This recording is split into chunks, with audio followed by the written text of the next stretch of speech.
NSTV ముందుగా వార్తల్లోని ముఖ్యాంశాలు. ఎల్లారెడ్డి మున్సిపల్ 4వ వార్డులో భాగమైన టీచర్స్ కాలనీలో నేడు సీసీ రోడ్డు పనులను ప్రారంభించిన 4వ వార్డు కాంగ్రెస్ పార్టీ నాయకులు.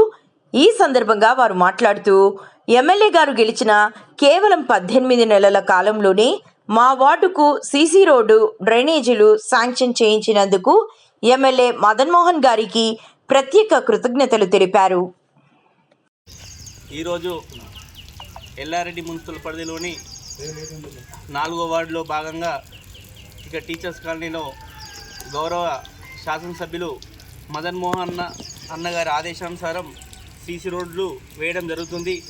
గత ప్రభుత్వాల నిర్లక్ష్యంతో ఎక్కడేసిన గొంగడ అక్కడే అన్నట్టు ఎక్కడ కూడా తట్టని మట్టి వేయలేరు, ఏ రోడ్లు కానీ ఏవి చేయలేరు.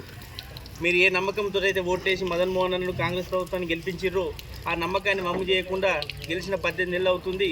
ఈరోజు చూస్తుంటే ఎల్లారెడ్డిలో బస్ స్టాండ్ కానివ్వండి, ట్యాంక్ బండి కానివ్వండి, సీసీ రోడ్లు కానివ్వండి, ఒక్కటి కాదు అలా చెప్పుకుంటూ పోతే ఎన్నో పనులు ఈరోజు కాంగ్రెస్ ప్రభుత్వం వచ్చిన తర్వాత ఇక్కడ ప్రభుత్వ ఆసుపత్రి కూడా ఈరోజు చూస్తుంటే చాలా చక్కగా జరుగుతుంది.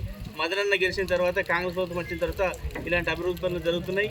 ఇక మున్ముందు కూడా ఏ నమ్మకంతో రాష్ట్రంలో అధికారం ఇచ్చారో, గౌరవ ఎమ్మెల్యే గారిని గెలిపించారో, ఇప్పుడు రాబోయే స్థానిక సంస్థల్లో కూడా మా కాంగ్రెస్ పార్టీ అభ్యర్థులు ఎవరు నిర్ణయించినా మీరు మంచి మనసు ఆశీర్వదించారని, స్థానిక సంస్థలు భారీ మెజార్టీ ఇస్తారని మనస్ఫూర్తిగా కోరుకుంటున్నాను.